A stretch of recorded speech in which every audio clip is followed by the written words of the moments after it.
Hey Dave, a while back you played a Warforged Druid who used wild shape to turn into mechanical animals, right? Oh, sure did. Shiny the Warforged Druid. It was a lot of fun. You see the new subclass for Druids in Exploring Eberron? Oh man, is it what I wish I had at the time? It is. Cool, let's take a look at Exploring Eberron and the Circle of the Forged Druid for 5th edition Dungeons & Dragons.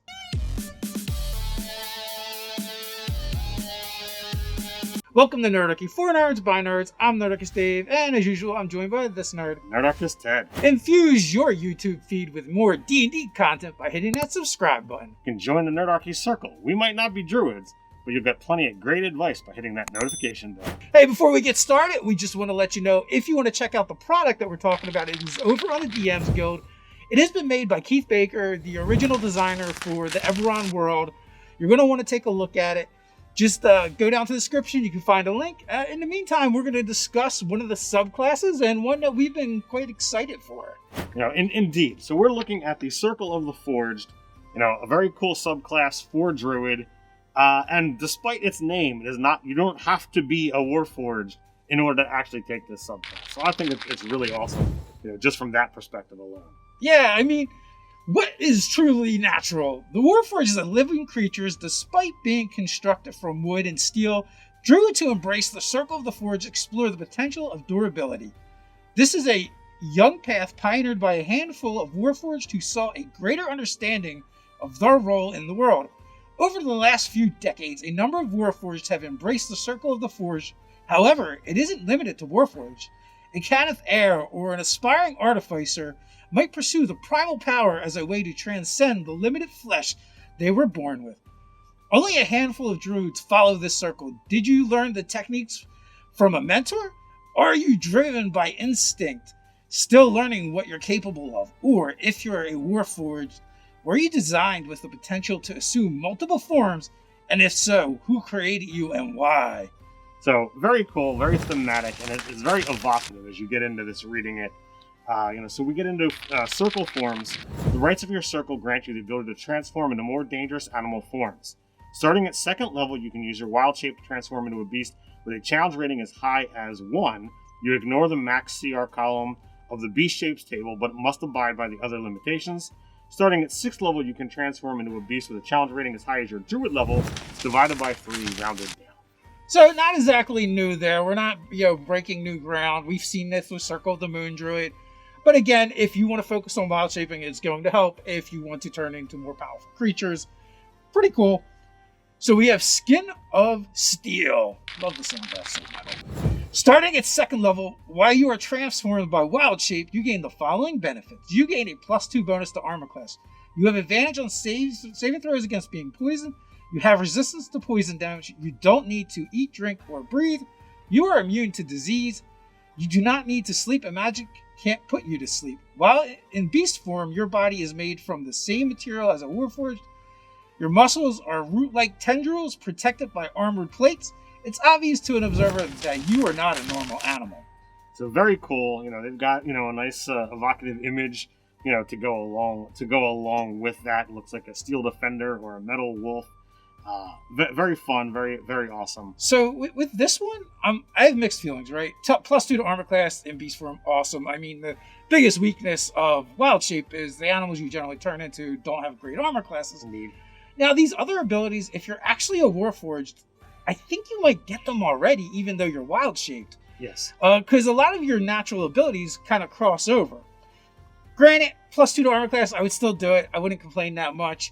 But, for something that was designed, it seems primarily for Warforged, that part is a little weak sauce for you. But if you're not a Warforged and you're using the circle, you're getting a nice bump with all of those things. Yes, I would agree that for the non-Warforged, it's definitely awesome. But for that Warforged, that means it's a +3 bonus to armor class, in that animal form, because you're going to get that Warforged natural on top of that. Yeah, I also wonder about that, because it doesn't say whether you do or you don't, and that's one of the things might be iffy. In my game, you get it. All right? In my game, you get it. I don't know about somebody else's game. This isn't technically official content anyway, so whatever. Decide as you will. 6th level, you're going to get Elemental Fury. Starting at 6th level, you gain the ability to imbue your attacks with elemental damage, charging your claws with electricity, or unleashing flames from your fangs. When you use the wild shape, choose one of the following damage types: acid, cold, fire, or lightning. While in your beast form, the first time you hit a creature with a melee attack on your turn, you can expend one spell slot to deal extra damage of the type to the target, in addition to the normal damage of the attack. The extra damage is 1d6 per level of the spell slot expended to a maximum of 5d6. When you use this ability on a creature, your attack has an additional effect determined by which damage type you selected when you used your wild shape. If a creature is affected by the ability again in subsequent rounds, the effects do not stack, and the new duration replaces the old. So if you choose Acid, the target must make a Constitution saving throw against your Druid spell save DC. On a failed save, its AC is reduced for 1 minute by an amount equal to half your Wisdom modifier, minimum of 1, at the end of each of the turns and for the next minute. The target can make another Constitution saving throw. On a success, the save ends. For Cold, at the start of each of its turns for 1 minute, the target must make a Constitution saving throw against your Druid spell save DC. On a failed save, their movement speed is reduced to 0, and they have disadvantage on stealth and dexterity checks. On a successful save, the effect ends. For Fire, at the start of each of its turns for 1 minute, the target must make a Constitution saving throw against your Druid spell save DC. On a failed save, it takes fire damage equal to your Wisdom modifier. On a successful save, the fire goes out. And as always, the target or a creature within 5 feet of it uses an action to put out the flames out, or if some other effect douses the flames, such as being submerged in water, the effect ends. And lastly, Lightning. At the start of each of its turns for 1 minute, the target must make a Constitution saving throw against your Druid spell save DC. On a failed save, it loses its reaction until the start of its next turn, and the first attack that it makes on its turn is made with disadvantage. Again, on a successful save, the effect ends. So, I mean, there's a couple things going on here. First of all, once per round, I don't know if I agree with that. I mean, the Paladin can smite every round. Mm-hmm. There's other instances where you can do it more often. So I don't know if that's a factor that really matters. Also, depending on your wild shape form, you're only going to probably get one attack unless you turn it into something with multi-attack anyway. Right. So that's one thing. And it's also fueled by your spell slots, right? So if you're going to go through your spell slots, so that's a limiting factor as well. Then the other thing, okay, I don't think I like the fact they're all Constitution saving throws. I feel like Lightning could be good for strength. Fire would be dexterity because you're putting out the fire. Mm-hmm. I say strength for Lightning because you're physically resisting that thing that's holding you back. Cold definitely works for Con. That's pretty consistent with 5e. And then, the acid one, I'm not really sure what I would go with that. So Constitution's probably fine. I think I would have liked to see them mixed up a little bit more than be like, okay, they're all Constitution. So I agree and disagree. The good is, from a mechanical standpoint, if you know that, the enemy has a particular dump stat or weakness that you could exploit, you could specifically choose your wild shape damage for that to target that specific weakness. The fact that it is Constitution, not a primary stat for most things, it does alleviate that factor and take away the potential for, weakness exploitation. So it's got good and it's got bad on that. Usually I do like to see when you've got options for those options to target multiple things. So I also wouldn't mind if you could switch out the energy type too. I mean, it's fueled by your spells, so it technically doesn't even happen until you expend a spell slot. So that I think becomes too powerful. You can expend a wild shape, and when you choose that, that's when you adopt this form, and your wild shapes are limited. So again, it's another mixed bag. So I don't know. I am happy with it as is, but those modifications I would not be against them either. So you guys can let us know what you think. Are you Team Ted or Team Dave? So next up we have 10th level Atomium High. Starting at 10th level, while you're transformed by wild shape, you gain resistance to bludgeoning, piercing, and slashing damage from non-magical attacks. In addition, you gain the ability to use wild shape as a reaction when you take damage, and the damage from the attack is applied to the hit points of your beast form. This is really cool. Okay, so I like this, except for that one word of non-magical attacks. I know, but you know what? You've said that before. You've poo-pooed it on many abilities. but then we statistically prove that most of the time it will not affect you.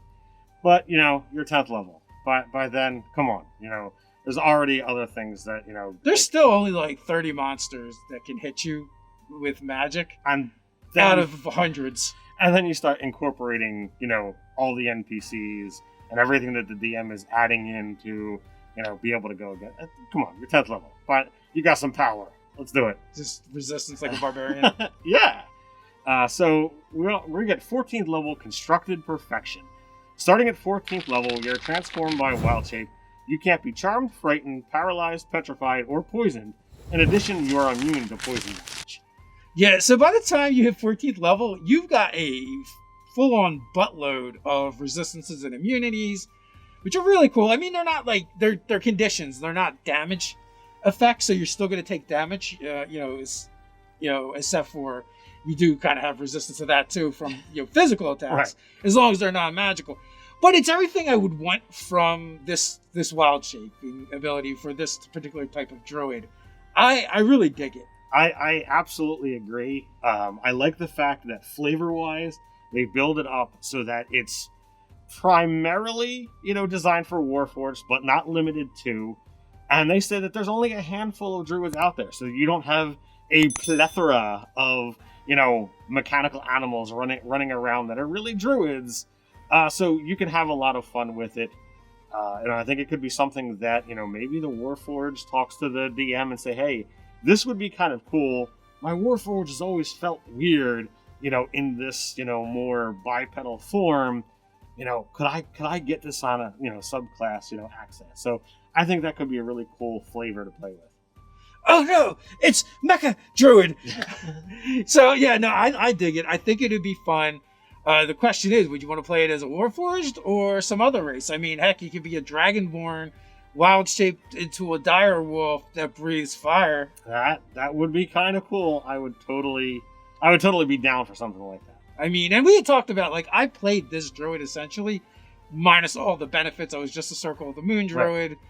And, I asked for the +1, the armor class to carry over. My DM said yes. And what I gave up for that was I did not look like a regular animal. I looked exactly like the way they described it in here. Like, that's not normal. That's not something from nature. So you lose the ability to kind of like hide in plain sight with like, oh, that's just the sheep. But when the sheep has steel wool instead of regular wool, you're like, I think there might be something about that sheep that's not quite right. Go Robo Sheep? Yeah, pretty much. So what do you think? Have you checked out Exploring Eberron? Do you like what we're presenting here? Do you want more of Exploring Eberron? Then you might want to check out the Way of the Living Weapon over here. The DM's Guild isn't the only place you can mine for more content. You can go over and support us on Patreon, where we make content for players and DMs alike every month. But that's not all. We do weekly live chats for our patrons, and our patrons are automatically entered into our monthly giveaway. So until next time, stay nerdy.